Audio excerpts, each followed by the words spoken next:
Bom dia, irmãos. Hoje nós estaremos dando início à nossa quinta lição da Escola Dominical, lição que tem por título A Vontade de Deus, ou O que meu individualismo diz que é. O nosso texto básico é o texto de Gênesis, capítulo 22, versículo 1 ao versículo 19. O que essa lição tem a nos ensinar? Nós iremos ver ao longo dessa lição o que vem a ser a vontade de Deus. É um termo complicado, que tem mais de um significado ao longo da Bíblia. Dependendo de qual contexto ele estiver contido, ele pode ter um ou outro significado. Iremos ver como descobrir a vontade de Deus para as nossas vidas, a forma correta e a forma incorreta.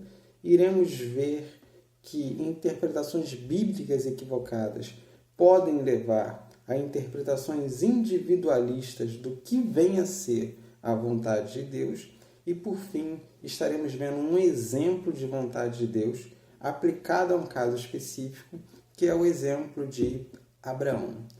Vamos lá. Introdução.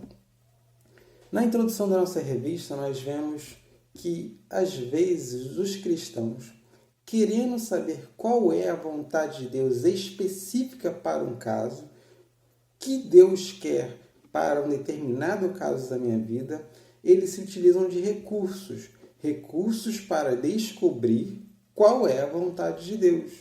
Mas esses recursos nem sempre são adequados. E uma vez que se utiliza de um recurso inadequado para saber qual é a vontade de Deus, a pessoa, em vez de descobrir qual é a vontade de Deus para a sua vida, acaba fazendo a própria vontade. Ela descobre, através do recurso que ela utiliza, que a vontade dela é a vontade de Deus para o caso, o que é um erro. Em vez de fazer a vontade de Deus, a pessoa faz a sua própria vontade. Para não cairmos nesse erro, hoje nós vamos ver o que é a vontade de Deus e como descobri-la. Primeiro, o que é a vontade de Deus? No primeiro ponto da nossa revista, nós vemos que esse é um termo complicado. De fato, é um termo complicado. Dependendo de onde ele esteja, onde nós estejamos vendo esse termo, ele pode ter um ou pode ter outro significado. Por conta disso, é um termo complicado. O primeiro possível significado para a vontade de Deus é decreto de Deus. Tudo quanto existe, existe porque Deus decretou que viesse à existência. As coisas não existem por si só. Se elas existem porque Deus decretou de tal forma que elas vieram a existir. Então, o decreto de Deus é o que trouxe todas as coisas à existência. E esse decreto de Deus é de acordo com a vontade de Deus. Deus não decretou algo contra a sua vontade. Ele decretou as coisas de acordo com a sua vontade. A vontade de Deus está de acordo com o decreto de Deus, que está de acordo com a vontade de Deus. São coisas unidas. Um exemplo disso é aquilo que pode ser visto em Efésios, capítulo 1, nos primeiros versículos, mais especificamente do versículo 9 ao 11. Ali nós vemos que o decreto de Deus está vinculado à vontade de Deus. Dos possíveis significados da vontade de Deus. Mas não é o único possível significado do termo. Outro significado do termo é o consentimento divino, aquilo que está de acordo com a vontade de Deus. Quando eu não mato alguém, estou agindo de acordo com o que diz o sexto mandamento. Ao agir de acordo com aquilo que diz o sexto mandamento, eu estou agindo de acordo com a vontade de Deus. Ao agir de acordo com aquilo que Deus quer, eu estou agindo de acordo com a vontade de Deus. Eu estou tendo consentimento divino. A vontade de Deus está de acordo com a minha ação. Esse é dos significados para vontade de Deus, de acordo com aquilo que Deus quer. Eu fazer a vontade de Deus é eu agir de acordo com aquilo que Deus quer. Terceiro significado, providência de Deus. Deus decretou tudo quanto existe. E as coisas continuam a existir por causa da providência de Deus que age no mundo. Vontade de Deus está vinculada à providência divina. Exemplo disso. Quando nós dizemos que nós vamos amanhã a algum lugar, eu não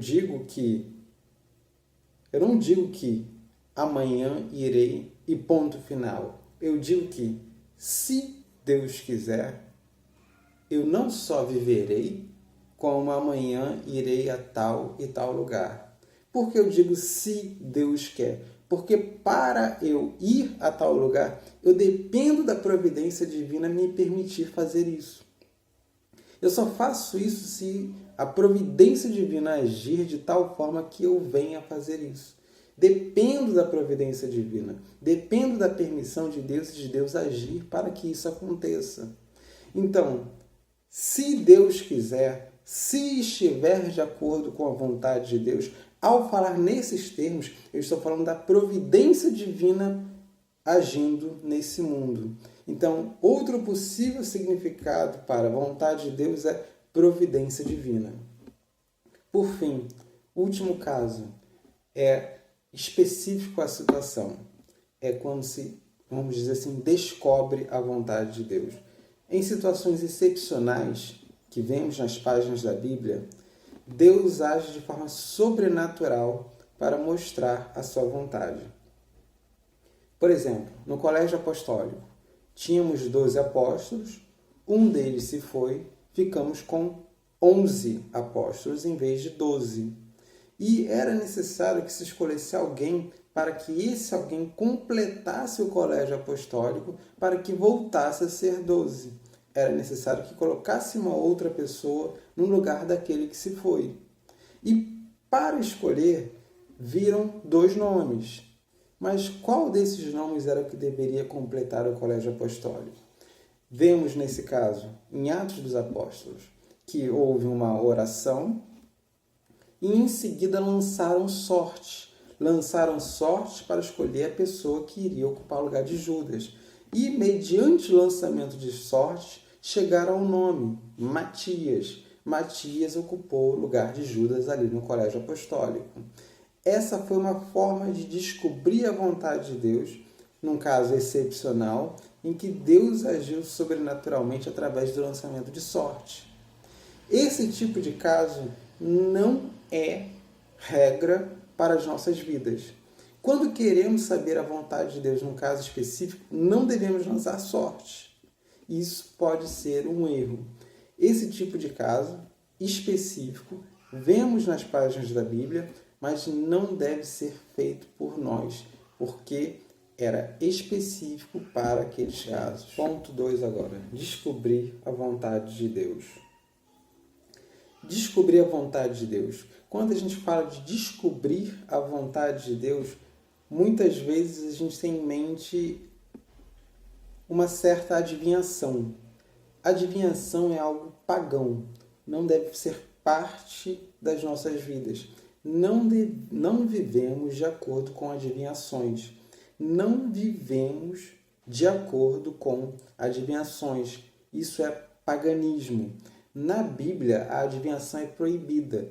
Não só proibida, como é recomendada punições severas para aqueles que praticam adivinhação. Nós podemos ver, por exemplo, isso em Deuteronômio 18, versículo 10.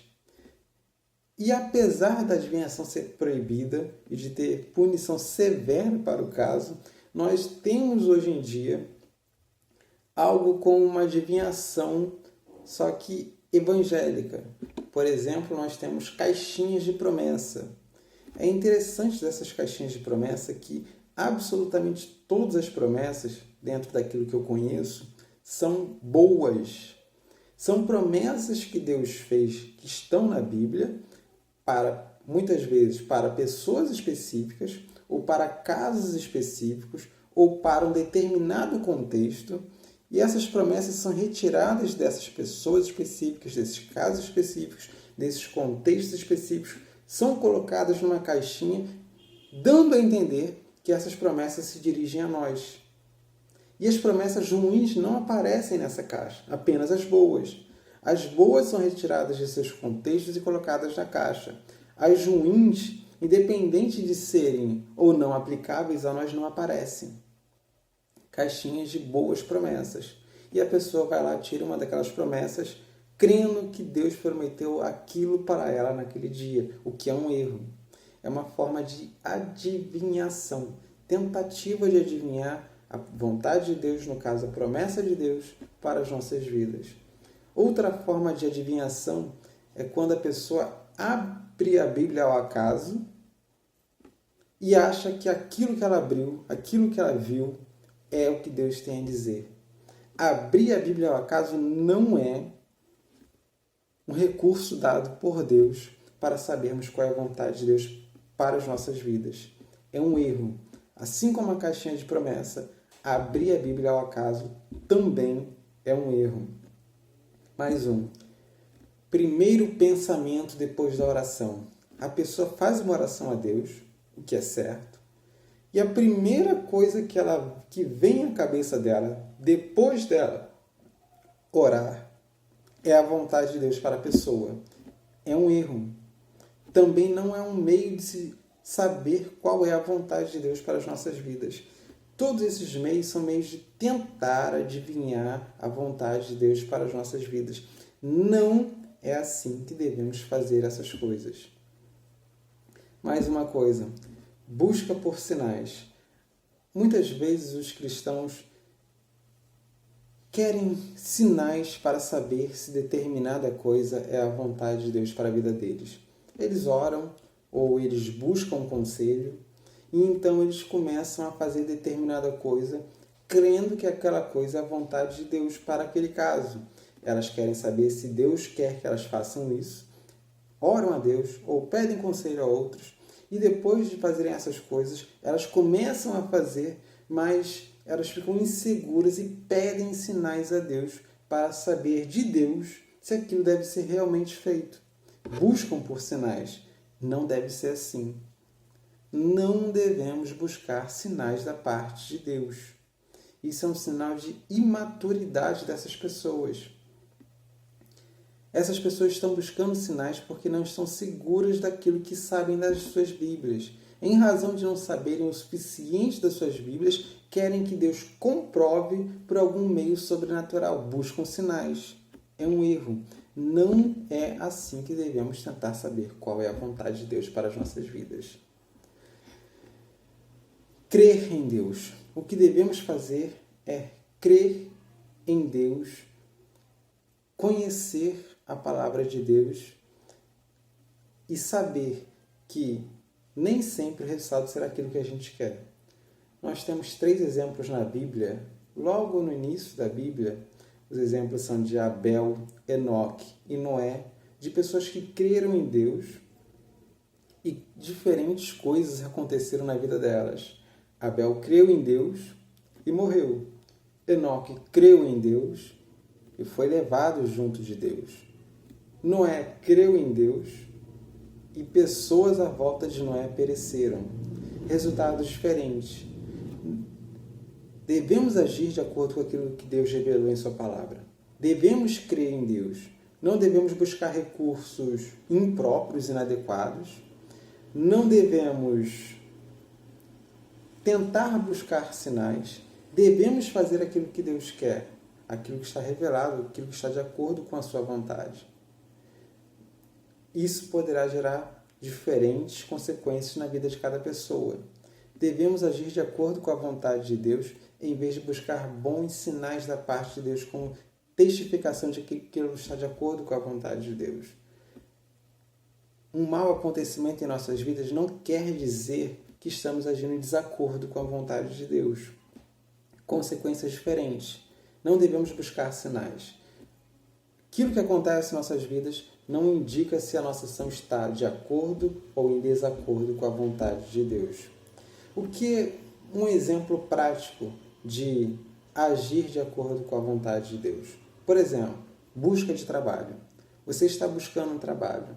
Não sabe se o trabalho que você pode assumir está ou não em acordo com a vontade de Deus. você tem dúvidas.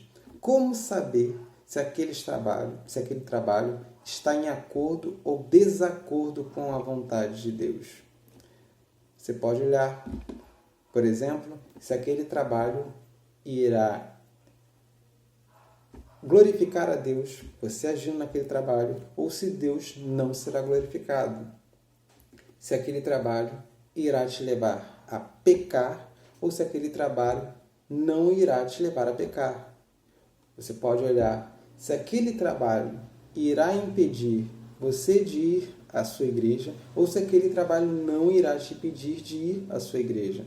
Se aquele trabalho irá te proporcionar a você o crescimento que todos nós precisamos. Esses são meios de saber se aquele trabalho é ou não vontade de Deus para a sua vida. Esses são meios legítimos de vermos se aquilo está ou não de acordo com a vontade de Deus. Se aquilo está de acordo com o que Deus vocacionou você para fazer. Meios legítimos. Diferente da caixinha de promessas, de abrir a Bíblia ao acaso, do primeiro pensamento que vem à sua cabeça depois da sua oração. Não tente descobrir a vontade de Deus por meios impróprios. Tente descobrir a vontade de Deus por meio daquilo que Ele revelou em sua palavra e da vocação que Deus deu a cada um de nós. Vontade de Deus. Vamos lá. Ponto 3. Interpretação individualista. Muitas vezes as pessoas têm interpretações bíblicas ruins, equivocadas. E essas interpretações bíblicas equivocadas levam as pessoas a interpretarem de forma individualista o que vem a ser a vontade de Deus. Devemos ter cuidado com a nossa interpretação bíblica. Não temos direito a interpretarmos a Bíblia livremente. Isso é um erro. As pessoas às vezes acreditam que da Reforma Protestante se formou esse princípio da livre interpretação bíblica.